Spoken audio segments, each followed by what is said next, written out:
Hi and welcome. I'm trying to learn histology, today deep wound healing, and after we've done that, we're going to do neck stretching. And if you participate in the neck stretching, then it's at your home. And we're talking about the blood system and bones and internal anatomy. And this is now medical advice. This is part 3, I think, of deep wound healing. And I've decided we actually need a singular presentation just about the inflammatory phase.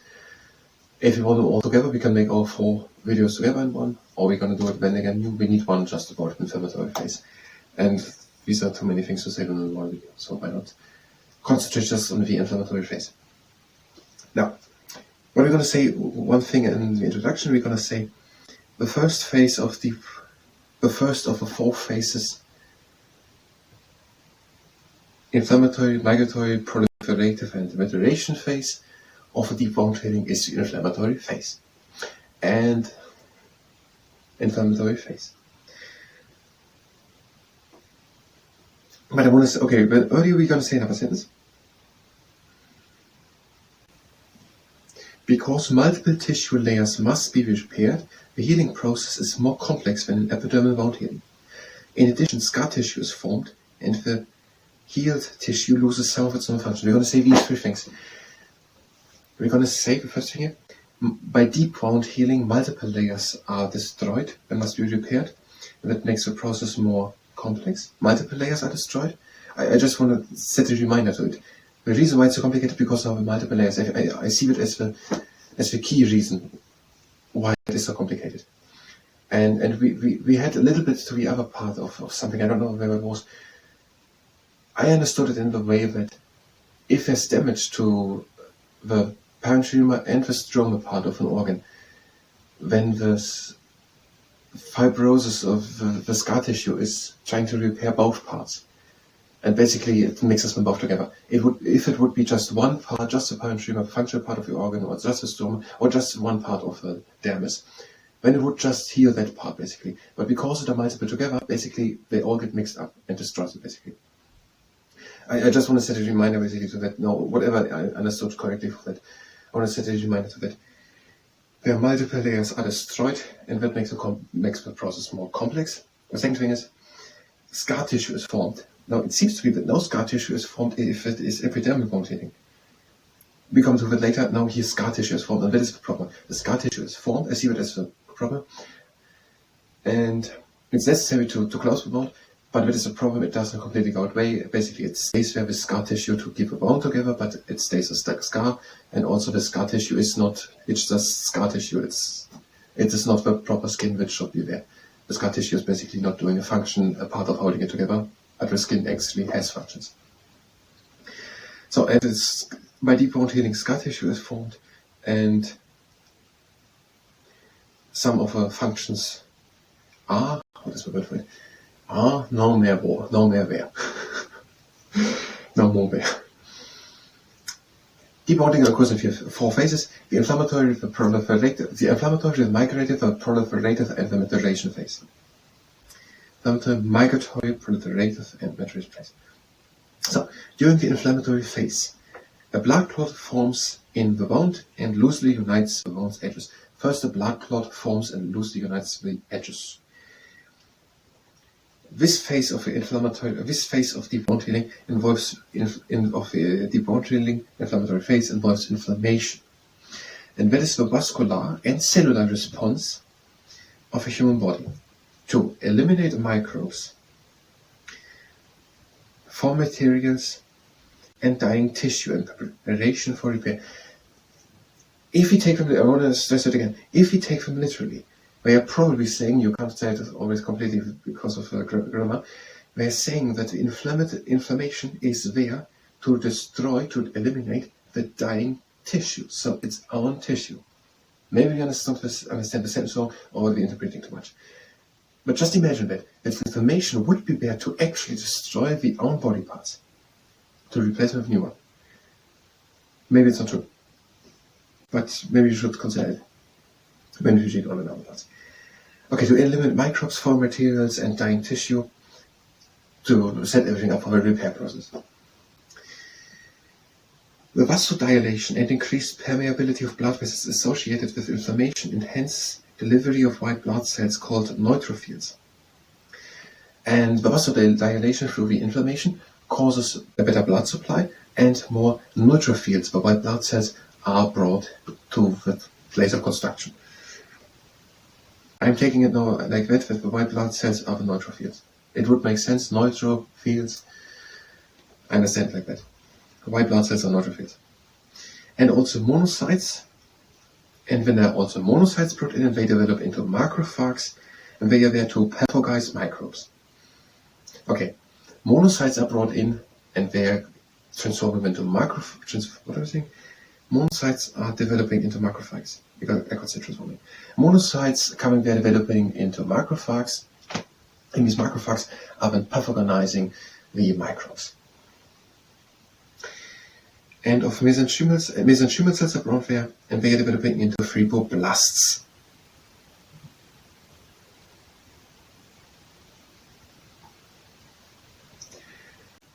After that, the next phase follows. The next following phase is the myotroid phase. This is already pretty much, we have just 1 or 2 minutes left. Okay, there's a lot to say. Let's just say what happens. During inflammation happens. This is the vascular cellular response of the human body against the to heal, against the destructed things, against the destruction. I could actually say that, I think. Now, and it is the response of the human body to deal with to eliminate the microbes and the foreign materials and the dying tissue, to prepare for the repair process.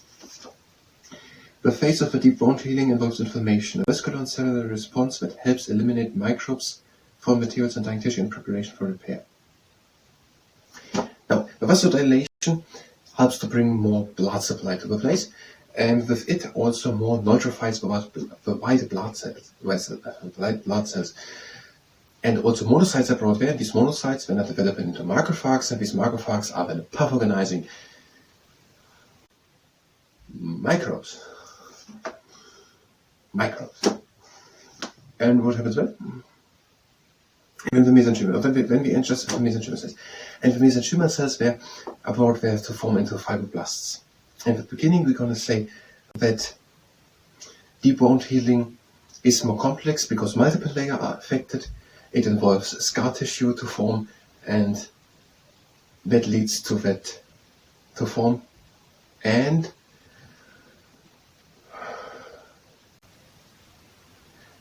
functions are not completely restored. Could we say that a bit? Scar tissue is formed, and the healed tissue loses some of its own functions, and functions not completely restored. Deep wound healing has 4 phases: inflammatory, migratory, proliferative, and maturation phase. Inflammatory phase. During that happens inflammation, the vascular cellular response. Let's just try it. I'm going to start the camera.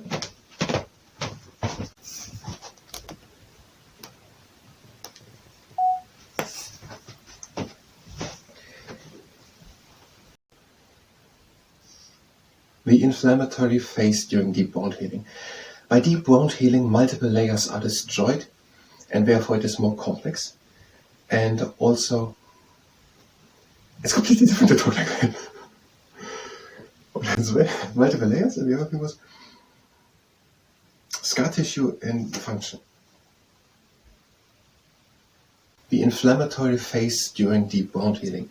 By deep wound healing, multiple layers are destroyed, and it is therefore more complex. Also, a scar tissue developed by it, and not all functions are restored. During the inflammatory phase, which is the first one of the 4 phases of deep wound healing. It is inflammatory phase, then migratory phase, proliferative phase, and maturation phase. So during the first phase, inflammatory phase, there happens the inflammation, which is the vascular and cellular response of the human body to eliminate foreign materials and dying tissue. And also this vasodilation causes more blood supply, and therefore more neutrophils, white blood cells, are brought to the place. And also monocytes are brought there, and they are then developing into macrophages, and these macrophages are then pathogenizing microbes. And also are our ones.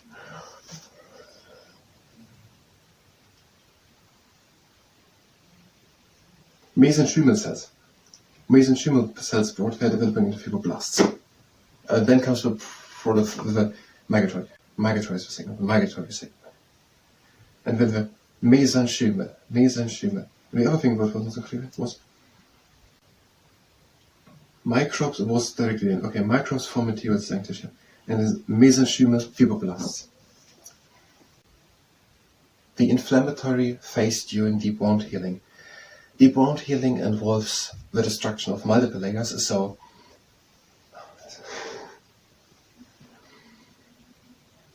the inflammatory phase during deep wound healing. By deep wound healing, multiple layers of skin are destroyed and it is therefore more complex.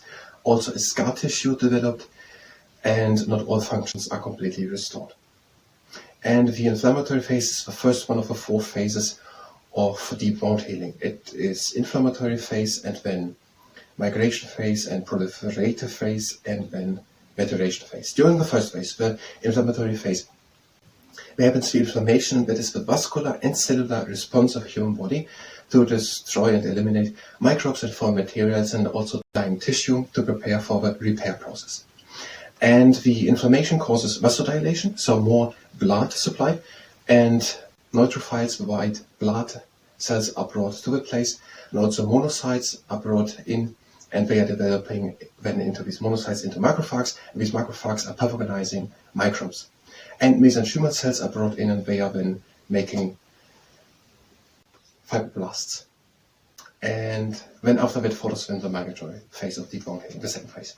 And that is according to Gerard Totoga and Stella Grabowski's Principle of Anatomy and Physiology book, page 152, but this is no medical advice.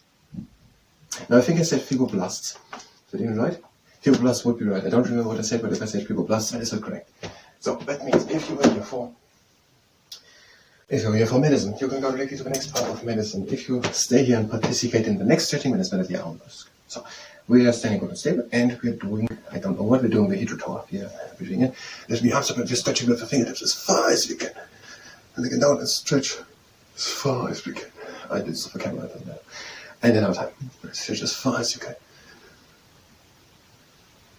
And down, stretch as far as you can. And now, stretch out front as far as you can. With the fingertips. Up and back, stretch as far as you can. Down. And now around, stretch as far as you can with the fingertips. And it was one. And now, have the feet staying together. And lift the arms up. And we're doing the pull up. So just circle around. And the next exercise. The legs are standing a bit more shoulder wide apart, tall up, shoulders back, breathe in. And out, head over to one side. Chin down to the clavicle. Breathe in, head up. Out to the other side.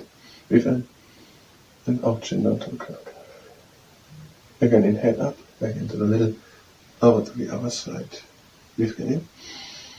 Breathe halfway out. And circle the head over to the other side. Breathe in.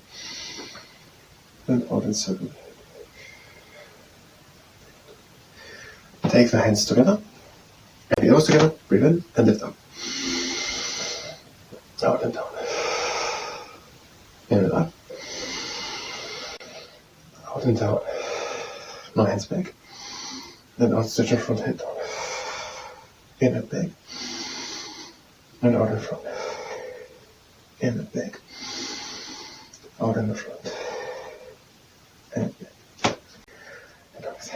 Have the feet standing together, the hands intertwined behind the back, tall up, shoulders back, breathe in. And out, head over to one side, and chin down to the ground.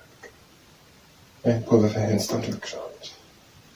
Breathe again in, lift your gaze, turn it back to the other side. Breathe again. And out, chin down into the clavicle, and pull with the hands down to the ground. Breathe and lift your gaze, and turn it back into the middle. Breathe and lift the arms up. And before lean back and draw the shoulder blades together. Breathe in, lift the arms up. Holding back. In and up. Over across the arms, turn your fingers reach high. Before reaching, hold the back. In and up. Over across the arms, around. Breathe in, reach high. Before reach front, hold the back. In and up. Out and Reasonably answered. Out and down. In and up. Hands together, allow the hands down to heart center. That was a short neck stretching. I thank you very much, and until next time.